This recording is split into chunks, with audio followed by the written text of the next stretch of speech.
What is happening, y'all? It's Super Like a 2 here, and there's been a bit of a hot discussion as of late in regards to a certain weapon that has been buffed in the recent 11.0 patch for Splatoon 3, and that is none other than my baby, the Dynamo Roller. Now, I'm not even gonna lie to you, this weapon feels like the best that it has ever felt since the Splatoon 1 days. Like, it is such a night and day difference compared to how Dynamo was before this recent patch that I honestly can't believe they actually, gave it the buffs that it sorely needed after all of these years. But now that has come to a point where people have been wondering if the weapon is overtuned after this recent after these recent changes. And to give some context to what those changes are, basically it has much better threat range, so now it can deal 100 damage or more at longer distances, and it also paints significantly more than it did before. So now the Dynamo Roller, at least in my opinion, is brought up to a power level that makes sense not only for what it is within the roller class, but also in comparison to a lot of other mid-range weapons in the game. But we also have to take into account the new Flow Aura system, where if you are painting, if you are getting assists, or if you are getting, kills, you basically increase your chances of entering a Flow Aura state, where you essentially give yourself a tactical buff without the maxed out quick respawn and quick super jump perks. And so in order to extend this sort of buff, all you need to do is just continue to paint, get kills, or get assists, and the timer will increase for 30 seconds each time that any of these markers have been achieved. And Dynamo is very good at all of these things. It is great at getting assists with how much high damage it throws out. It is great at getting kills because of the increased damage it has as well, on top of also being what might just be one of the best painting weapons in the game now, in my opinion. Now, of course, I would like to clarify some of the weaknesses that Dynamo has and give people, a better understanding of how it likes to be played and how to sort of, work around it, so that it doesn't feel as polarizing to go up against. Though I do completely understand that with the addition of the Flow Aura state, it can definitely snowball into essentially a raid boss and just hold the lobby hostage if the Dynamo Roller knows how to position themselves properly and knows which fights to take. But I'm just going to give a rundown of the weapon's weaknesses and how a lot of the different weapon types can, take advantage of said weaknesses. So first and foremost, we got to talk about its speed.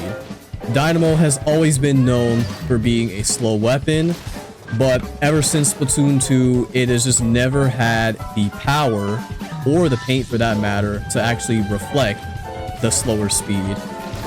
But now that it does, it can be a bit oppressive to, I think, more importantly, the shorter range weapons in the game, as not only are those weapons, they want to get into the range that Dynamo loves to, have people within, but it is also just, something that can be very, very hard to avoid given how large its hitboxes are.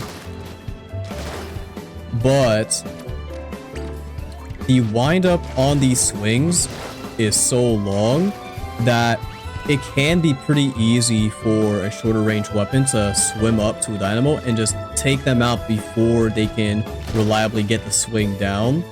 And with the recent changes in this 11.0 patch, shorter range weapons actually have an easier time taking out people in their kid forms, which Dynamo is going to be in more often than not, given how the weapon works. It is not going to be swimming around a whole bunch. So if we take a weapon like, say, Aerospray with its notoriously horrible RNG and look at how it, you know, hits people now, while the RNG is still not great, it is still a lot more consistent than it was before. Now let's take a weapon that has better accuracy, like this spotter shot, and you're going to be having a much easier time taking people out in kid form, and thus you will have an easier time taking out the Dynamo, especially given how much time it takes for the swings to come out. Now, another, I guess, well, not even I guess, another weakness of the weapon itself is that it does not have a lot of paint to work with. In this patch, along with the buffs that it has received, it has also gotten an ink efficiency nerf. So now Dynamo, without running any main saver perks, can only throw out 5 swings at a time, at least 5 horizontal swings, before it needs to refill its ink tank again. So now Dynamos will have to run more ink saver main in order to compensate for that fact, and even then, it's only worth running a main and 1 sub of those perks in order to get the best value.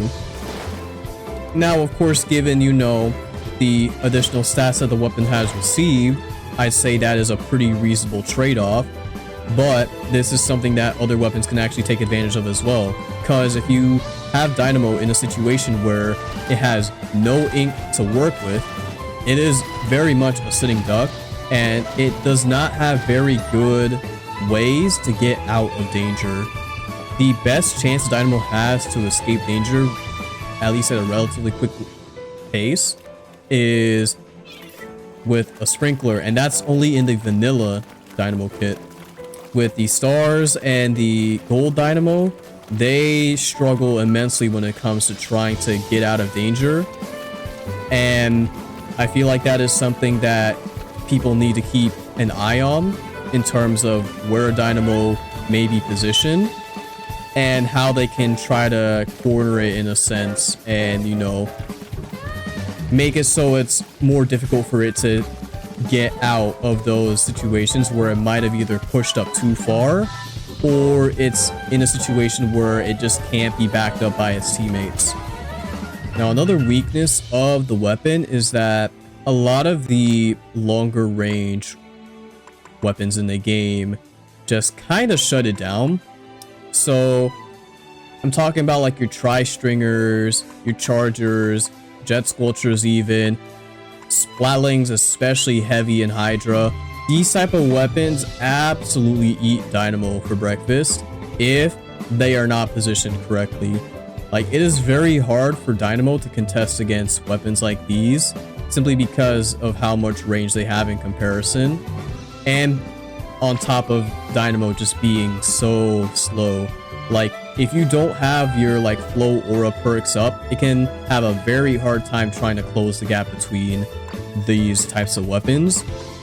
And of course, you know, if you're playing like ranked and such, you know, you're not always going to have a comp where, you know, you're going to have a longer range weapon, but it is something to definitely keep in mind if you either do play these weapons yourself, or if you do have a teammate that does have a longer range weapon, in that they'll have a pretty good time denying Dynamo the space that it wants to push up.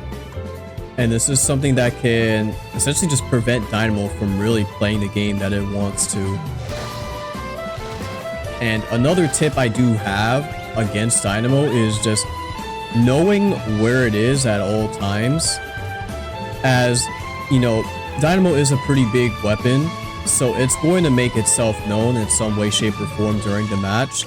It is not like the other rollers in its class where it can easily just ninja squid, hide up in, you know, certain locations, just kind of shark people.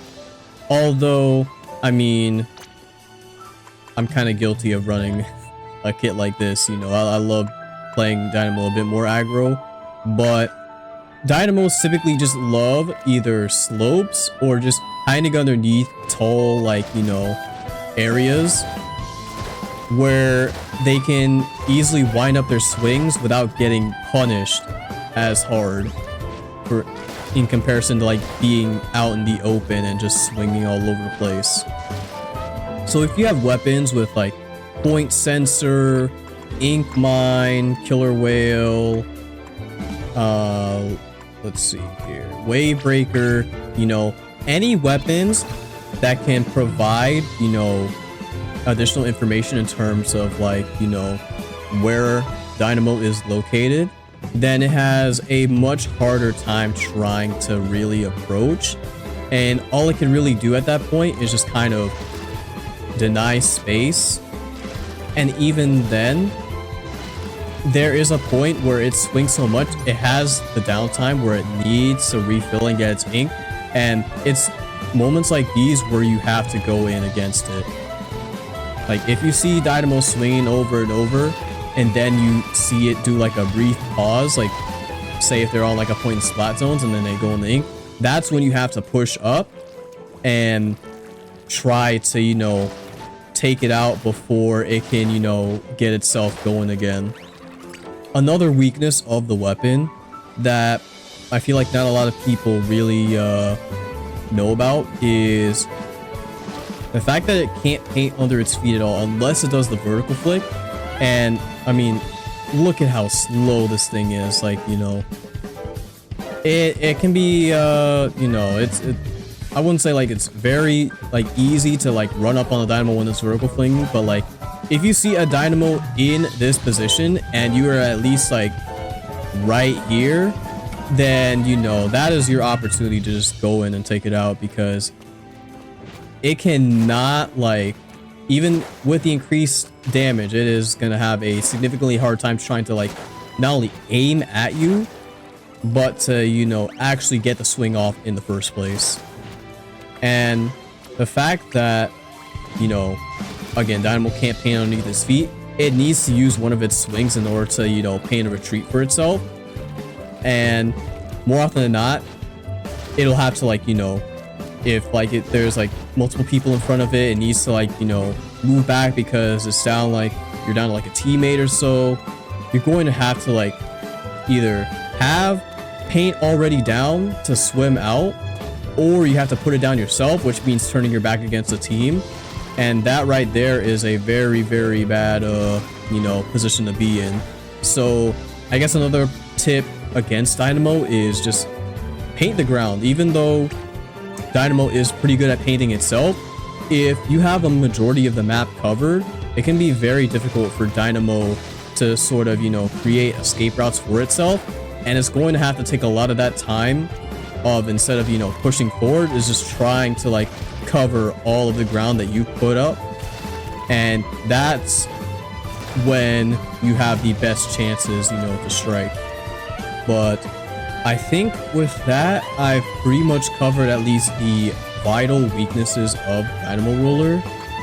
And I've also kind of given, you know, some sort of, you know, options as to, like, you know, what types of weapons are good against it.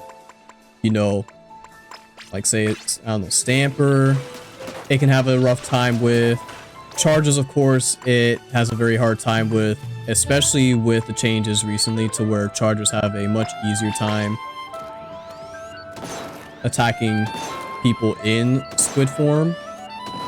So that is also something to take into consideration. But I basically just wanted to make this video to say that Dynamo is definitely in a stronger state now than it's ever have been before, but it's still Dynamo at the end of the day, and it still possesses a lot of the weaknesses that it did prior.